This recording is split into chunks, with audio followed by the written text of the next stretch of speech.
When I think of boundaries, I think of rules, regulations, and restrictions. And I think of the parents and the teachers and the supervisors who hold us accountable with regard to those boundaries. Now, that's not a bad thing. I know if you're like me, I need supervisors. I need someone holding me accountable to do the right thing. But beyond boundaries is something different. I think of those leaders, those teachers, those supervisors, those parents who inspire us to go beyond the call of duty, to do more than we have to do it not because they tell us, but because we want to. Truth encourages me to become all that I can be. But then we have lies every day coming in our mind, people who discourage us. You know the people that you have in your life who, no matter how good of a day you're having, they'll bring you down. Or no matter how bad of a day you're having, they'll bring you even lower. You know what I'm talking about? Think of the 3 biggest discouragers in your life. They're not your biggest discouragers. You are. You are. It only takes 3 seconds for me to tell you something discouraging. But then you may never forget my words. I've met so many 50-year-old women and 40-year-old women who still remember what their fathers told them that they wish they never heard. Words are powerful. When you hear those words and then your mind starts growing with these lies. Nick, you're not good enough. Nick, just give up. Nick, you're never going to get a job. You won't get married. You can't even hold your wife's hand. What kind of a father are you going to be if you can't even pick up your kids when they're crying? You're alone. Sure, your parents hug you, but their hugs can't heal you. Just give up. Just give up. Just give up. Just give up. Just give up. At age 8, I thought that I should commit suicide. Why? Because I didn't have hope. I thought I didn't have hope. Today you can see that I had hope. What's the word? Believing in something you do not see. Faith. Words can only do so much. Hugs can do much more than words. But when hugs can't do anything, that's where faith kicks in. For me, words and hugs were not enough, but I had no faith. So I tried to give up. At age 10, I tried to drown myself in 6 inches or 15 centimeters of water. In my home, I told my dad I just wanted to relax. But really, I wanted to end my life. I had enough. Dosta mi bio. Okay. The first 2 times I rolled over, I was trying to work out how much air I hold in my lungs before I let it out. And the 3rd time, in my mind, knowing that I wanted to get out of here because of the bullying in my life, because I was going to be a burden to my parents and I had nothing to look forward to, I realized at that moment that if I actually went through with committing suicide, I would leave a greater burden for my parents than they already had. So there was one thing less hopeful or more burdensome than having a child without limbs. What is it? A child without limbs who gives up. So when I saw in my mind my mum and my dad and my brother crying at my grave if I went through with it, that one thought saved me. If my parents never told me that I was beautiful the way that I was, if my parents never told me that I was special and that I was loved, I wouldn't be here today. So I encourage every single parent who tries their best to encourage their teenagers.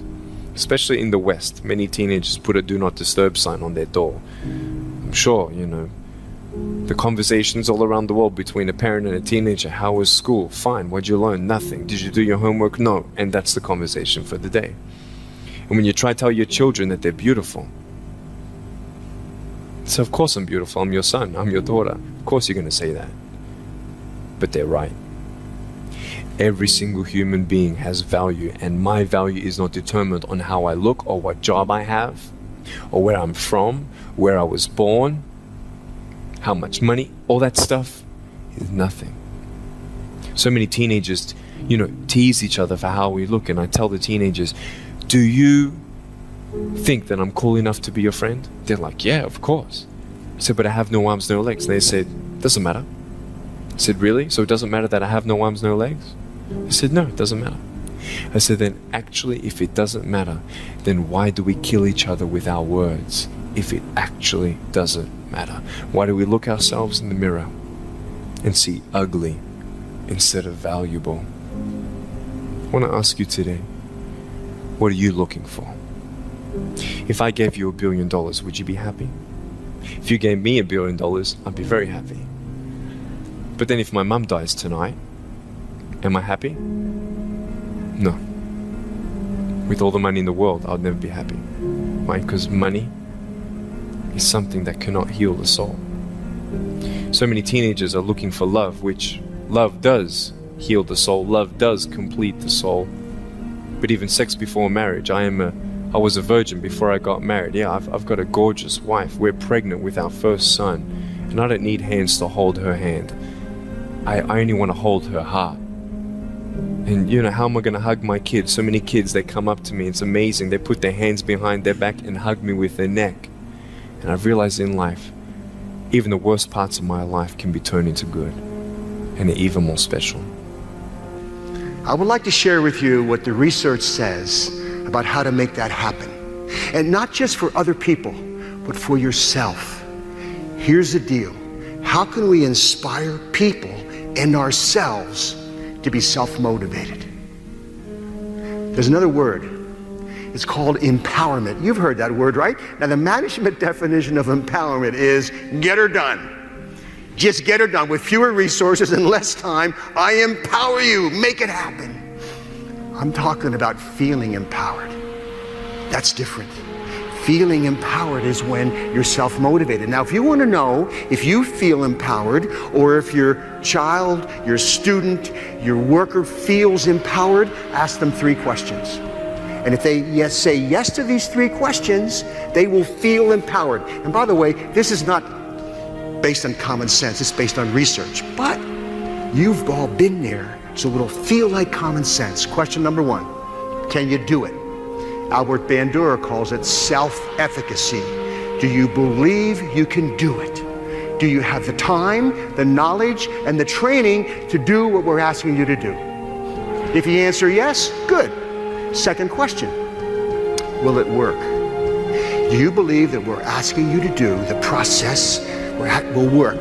Albert Bandura calls that response efficacy, believing that the behavior will lead to the ultimate outcome. By the way, that takes education, right? We have to show them the data. We might show them some theory. We show them, teach them why this might work. I just used the word education. Earlier, I used the word training. Is there a difference? In elementary school, we call it education. Middle school, education. High school, education. College, higher education. Then you go to industry. What do you call it? Training. You have your training department. There must be a difference. Well, you know the difference. Do you want your kids to have sex education or sex training? And your kids might answer the question differently.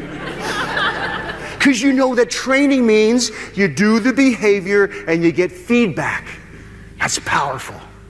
Powerful. Have you ever heard this word, online training? It's an oxymoron, isn't it? I mean, training is watch the behavior. Online training, it's like plastic silverware, jumbo shrimp, legal brief, country music. I mean, it doesn't work. Okay, so if you answer yes, it will work. Third question, is it worth it? So we've had a training question, we've had an educational question. This is the motivational question. Do you believe the consequences? This is about consequences. B.F. Skinner taught us this, selection by consequences. Dale Carnegie quoted B.F. Skinner and said, from the day you were born, everything you did was because you wanted something for doing it. Consequences. Is it worth it? So you have to convince people that it's worth it. Now, by the way, if you answer yes to those 3 questions, you feel competent. Am I right? You feel competent at doing worthwhile work. You've all been there. When you feel competent at doing worthwhile work, you're more likely to be self-motivated. You've been there. No one has to be looking over you. You feel, now here's the challenge, leaders, teachers. How do you inspire people to feel competent? Well, you give them feedback. You give them recognition. You show them they are competent. Okay, I got one more, another C word. Choice. Your common sense will tell you. When you believe you have a sense of autonomy, a sense of choice in what you're doing, you feel more self-motivated. B.F. Skinner taught us that too. In his book, Beyond Freedom and Dignity, way back in 1971, reading that book changed my life because I realized that I am controlled by consequences. But sometimes I don't feel controlled. When I'm working for a pleasant consequence, it feels good. It feels like I'm working to get something. When I'm working to avoid an aversive consequence, I feel controlled. That's called negative reinforcement. So here's a challenge, leaders. How do we get people to become success seekers rather than failure avoiders? First day of introductory psychology class, I teach 2 classes of 600 students. Maybe some of you have been in that class. And remember, the first day I say, how many are here to avoid failure? And 80% raise their hand. And I say, well, thanks for coming. I know you're motivated, but you're not happy campers. You probably told your friends, I got to go to class. It's a requirement. Not I get to go to class, it's an opportunity. You probably woke up to an alarm clock, not an opportunity clock. And it's all in how you see it. Really, it's all in how you see it. It's your paradigm. It's how you communicate to others and how you communicate to yourself. There's a lesson there. We can always learn from each other. We need to have the humility to accept feedback and the courage to speak up. And we need to help each other feel self-motivated. How? Give them the perception of competence. Teach them about consequences drive us. Let them perceive choice and let them know it's community. We're all in this together and we need each other.